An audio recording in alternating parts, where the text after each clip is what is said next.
Le Mali a récemment accueilli la 7e session ordinaire du Conseil économique, social, environnemental et culturel sous le thème « Le secteur minier au Mali vers une exploitation alliant développement économique, social, culturel et préservation de l'environnement ». Un rendez-vous de haut niveau qui a rassemblé des personnalités influentes dont le président du CESEC, Yacouba Katile, son homologue grec Ioannis Païdas et le premier ministre malien, le général de division Abdoulaye Maïga. Découvrez les moments forts de cette session et les conclusions qui en ressortent.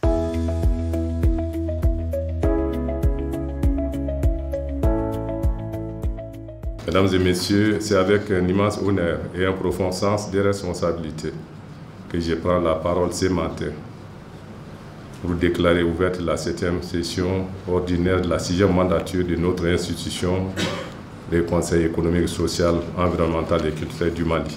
Mesdames et messieurs, le thème de cette session, le secteur minier au Mali, vers une exploitation alliant développement économique, social, culturel et la préservation de l'environnement, s'inscrit dans cette dynamique d'échange et d'engagement partagé. Le potentiel minier au Mali constitue une opportunité immense, mais également une responsabilité majeure. Il est essentiel de concilier croissance économique, équité sociale et respect des normes environnementales et culturelles pour garantir un développement durable et inclusif. Mesdames et messieurs, depuis plusieurs mois, l'actualité nationale voire internationale est rythmée par les négociations et renégociations engagées avec les sociétés minières pour d'une part situer les responsabilités dans les manquements pointés par l'audit du secteur minier conduit en 2022 et pour d'autre part redéfinir les bases de notre collaboration et de notre partenariat. En adoptant les codes miniers de 2023 ainsi que la loi relative au contenu local, il est évident que l'exploitation minière telle que nous l'avons connue ne pouvait se poursuivre sans un changement de paradigme profond. Et pour ce qui concerne mon département, notre intervention portera sur les zones minières et populations.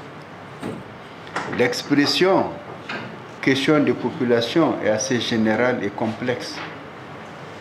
En premier lieu, elle fait référence aux questions liées directement ou indirectement aux dimensions effectives, composition et dynamique des populations dans leur interrelation avec le développement. En termes de généralité, par rapport au nouveau code minier, que nous appelons code minier de 2023, les réformes portent essentiellement sur le régime des titres miniers, la réforme fiscale et financière, et également ça traite le traitement par péage. Et quand on regarde en termes d'emplois créés, plus de 10 500 emplois créés. Ça, ce sont les données recueillies dans le rapport étudié 2023.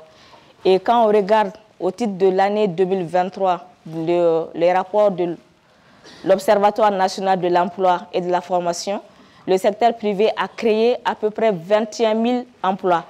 Donc aujourd'hui, quand nous faisons un peu la comparaison avec l'emploi créé par le secteur minier, c'est vraiment dominant. De 2012, l'exploitation des gisements aurifères, si ça rapporte des dividendes à l'État, vous n'êtes pas sans savoir que cela a aussi des impacts négatifs, bien sûr, sur les ressources naturelles et les terres agricoles. Cette agression sur l'environnement a pris des proportions inquiétantes et concerne les 3 matrices de l'environnement, à savoir l'eau, le sol et l'air. Les conseillers de la République et membres associés, réunis à Koulouba, du 3 au 17 février 2025, à l'occasion des travaux de la 7e session ordinaire de la 6e mandature du Conseil économique, social, environnemental et culturel. Conscients des défis et enjeux liés à l'exploitation des ressources minières, expriment leurs vives félicitations aux autorités de la transition pour les efforts constants et les initiatives entreprises en faveur du développement harmonieux et durable du Mali.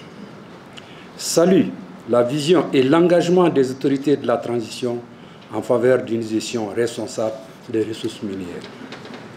Salue en particulier les réformes entreprises pour garantir une meilleure redistribution des revenus générés par l'exploitation minière.